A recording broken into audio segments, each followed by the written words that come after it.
বছর আগে কি 30 বছর আগে যেভাবে নির্বাচন হতো এখন সেভাবে নির্বাচন হয় না।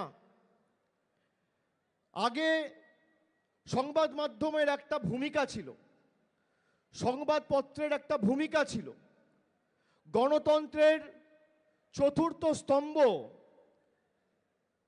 সংবাদ মাধ্যমকে বলা হতো। আজকে সেই সংবাদ মাধ্যমের প্রতিনিধিরা আপনারা দেখছেন বিজেপির মিছিলে হাঁটছে, স্লোগান দিচ্ছে। এর থেকে লজ্জাজনক কিছু হতে পারে না। আমাদের শুধুমাত্র সংবাদপত্র বা সংবাদ মাধ্যমের উপর ভরসা আস্থা রাখলে চলবে না। সাংবাদিক বন্ধুদের আমি কোনো দোষ দিই না, তারা তাদের মতো নিশ্চিতভাবে তাদের যে হাউসের জন্য তারা প্রতিনিধি হিসেবে কাজ করছে তারা খবর পাঠায়, কিন্তু তাদের হাতে কিছু থাকে না। যেটা বিজেপি দেখাতে চাইবে সেটাই সংবাদ মাধ্যম দেখাবে। বিশেষ করে 2014 থেকে 2026 এই 12 বছর আমাদের রাজ্য সরকারের যে ইতিবাচক কাজ, মমতা ব্যানার্জির সরকারের একাধিক যুগান্তকারী প্রকল্প, আপনি কোনোদিন কোনো প্রকল্পের প্রচার কোনো সংবাদ মাধ্যমে দেখতে পারবেন না।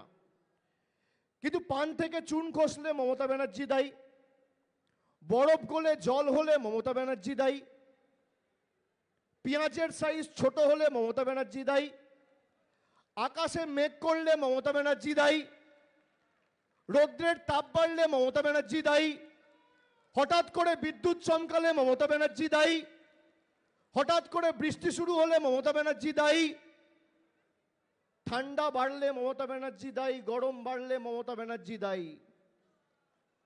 এমন এক সময় আমরা এই কর্মসূচি নিয়ে এসেছি যেখানে সংবাদ মাধ্যম নয়, সমাজ মাধ্যমের ডিজিটাল যোদ্ধারাই বাংলার ধারক বাহক হিসেবে সঠিক প্রচারটা মানুষের কাছে করবে।